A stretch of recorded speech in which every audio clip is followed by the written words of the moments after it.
வாழ்க வையகம், வாழ்க வையகம், வாழ்க வளமுடன். வையகம் வாழ்க வையகம் வாழ்க வளமுடன். குரு வாழ்க குருவே துணை. இன்றைய சிந்தனை உரையாக பயத்துக்கெல்லாம் மூலம் அப்படிங்கிற ஒரு தலைப்பில் நம்ம என்னுடைய அனுபவங்களை உங்களோட பகிர்ந்துக்கலாம்னு நினைக்கிறேன். நம்ம மனவளக்கலைக்கு வர்றதுக்கு முன்னாடி, மனவளக்கலைக்கு வந்த பின்னாடின்னு நம்ம வாழ்க்கையை நம்ம சமமாக பிரிச்சுக்கலாம்.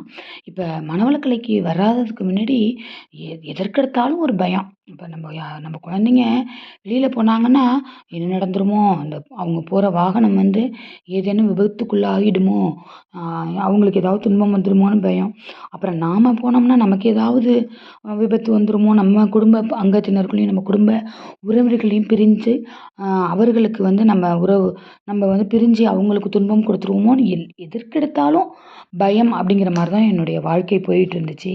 அப்போ வந்து நம்ம பயத்துக்கெல்லாம் காரணம் என்னென்னு மகிழ்ச்சி ஐயா சொல்கிறாங்கன்னு கேட்டிங்கன்னா, இயக்கங்களுக்கெல்லாம் காரணம் ஈர்ப்பு தத்துவம் மூலம், பயத்துக்கெல்லாம் மூலம் பாசமும் பற்றும் அப்படின்னு சொல்கிறாங்க. அதாவது நம்ம பயத்துக்கெல்லாம் காரணம் அந்த பாசமும் பற்றும் தான் அப்படின்னு சொல்கிறாங்க. அதாவது பாசத்துக்கும் அன்புக்கும் வித்தியாசம் இருக்குது. அப்போ வந்து பாசம்ங்கிறது என்னன்னு கேட்டிங்கன்னா, நம்மளுடைய சுயநல நோக்கோடு எனக்கு மட்டும்தான் என் குழந்தை அப்படிங்கிற மாதிரி ஒரு சுயநல நோக்கோடு இருக்கோம் பாருங்க. அதை வந்து நம்ம என்ன செய்யணுங்கன்னா, பாசத்தை அன்பாக மாற்றுற ஒரு கலை வந்து எனக்கு மனவளக்கலையில் கிடச்சிச்சு. எப்படின்னு கேட்டிங்கன்னா, நான் பயிற்சிகள் செய்ய செய்ய செய்ய ஒரு தாமரை இலை தண்ணீர் மாதிரி என்னால் அந்த குடும்ப அங்கத்தினர்களோடு இருக்க தெரிஞ்சிச்சு. நமக்குரிய கடமைகளை செஞ்சுட்டு ஒரு விலகி இருக்கிற ஒரு மனப்பான்மை நான் கண்டிப்பாக கிடச்சிச்சு. சிறிது சிறிதாக அவர்கள் மேல் வற்றிருந்த பற்றும் பாசமும் அன்பாக மாறியது.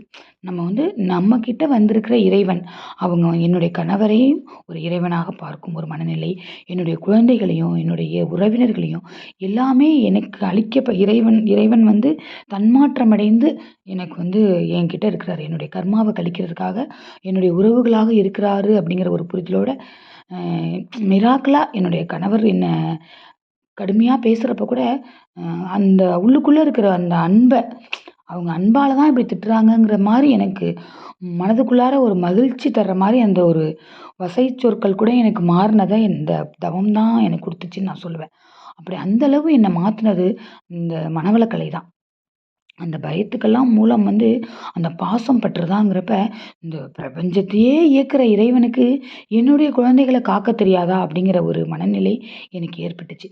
இப்போலாம் எனக்கு துளி கூட என்னுடைய குழந்தைங்கள பற்றியோ, என்னுடைய எந்த விதத்துலையும் எனக்கு பயம்ங்கிற உணர்வே இல்லை. அணுவுக்கு அணுவாக இருந்து இயக்குற அந்த இறைவனுக்கு என்னுடைய வாழ்க்கையிலையும் அந்த இயக்கத்தை நடத்திக்கிட்டு இருக்கிறது அந்த இறைசக்தி தான். என்னுடைய கர்மாவுக்கு ஏற்ப அவன் என்னுடைய செயல்களை நடத்திக்கிட்டு இருப்பான். அப்படிங்கிறப்ப ஏற்கனவே செய்த செயல்களுக்கு நாம் பொறுப்பு இல்லை. இனிமேல் வர செயல்களை நம்ம சிறப்பாக நேர்மையாக செய்கிறப்ப எதிர்காலம் எனக்கு நல்லா தான் இருக்குங்கிற ஒரு முழு நம்பிக்கை வந்துருச்சு.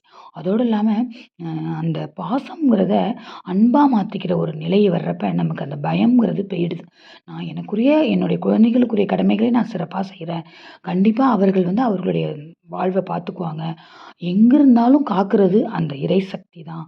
அந்த சிவம் தான் அவங்கள காக்குது.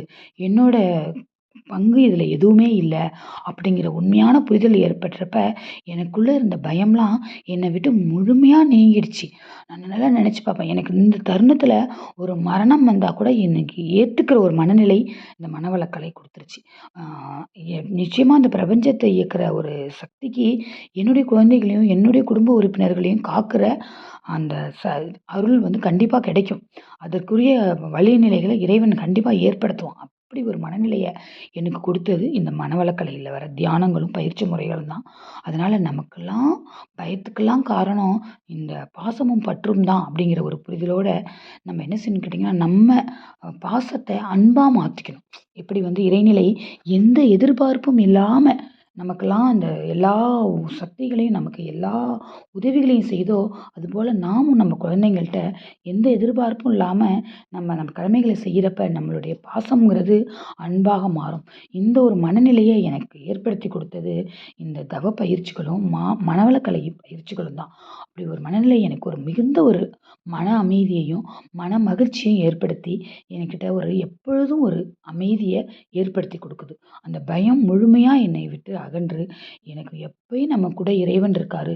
எப்படி வந்து தாயோட மடியில படுத்துக்கிற குழந்தை வந்து ஒரு பாதுகாப்பு உணர்வோட இருக்குமோ, அதுபோல எனக்கும் அந்த அந்த சுகம்ங்கிற ஒரு அந்த சக்தியோட நான் இருக்கிறத என்னால உணர முடியுது. அந்த உணர்வு வந்து எனக்குள்ள அந்த அந்த பயத்த நீக்கி ஒரு பாதுகாப்பு உணர்வையும், ஒரு மன அமைதியும், மன மகிழ்ச்சியும் எனக்கு கொடுத்தது வந்து இந்த மனவளக்கலை பயிற்சிகள் தான் அப்படின்னு நான் வந்து நிச்சயமா சொல்லி, இந்த பயிற்சிகள் வந்து என்ன மன அமைதிய கொடுத்ததோடு இல்லாம, எனக்கு மனதில் இருந்த பயத்தையும் போக்கி, உறவுகளுக்குள்ளார இருந்த உண்மை தன்மைய எல்லாமே ஒரு ரயில் சிநேகம் மாரி தான். எதுவுமே நமக்கு நிரந்தரம் இல்ல.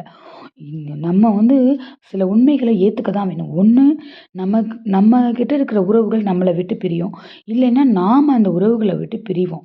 இது ஏத்துக்கக்கூடிய விஷயம் தான் அப்படின்னு நம்ம மனசுக்குள்ளார இந்த விஷயம் கஷ்டமா இருந்தாலும் நம்ம ஏத்துக்க தான் வேணும். நடக்கிற விஷயம் தான். அதனால நாம வந்து எந்த இதுவுமே உறுதி இல்லாத ஒரு நிலையில நம்ம வந்து நம்ம கடமைகள சிறப்பா செஞ்சுக்கிட்டு, நம்ம இறைவன்கிட்ட நம்ம அத ஒப்படைக்கிறப்ப, நம்ம மன அமைதியும், மன மகிழ்ச்சியும், அந்த பயம் அப்படிங்கிற உணர்வு வந்து போயி, நமக்குள்ளார ஒரு அமைதிங்கிற ஒரு நிலைய நம்ம உணர்றதுக்கு நிச்சயமா நம்மளால முடியும். வாழ்க வளமுடன்.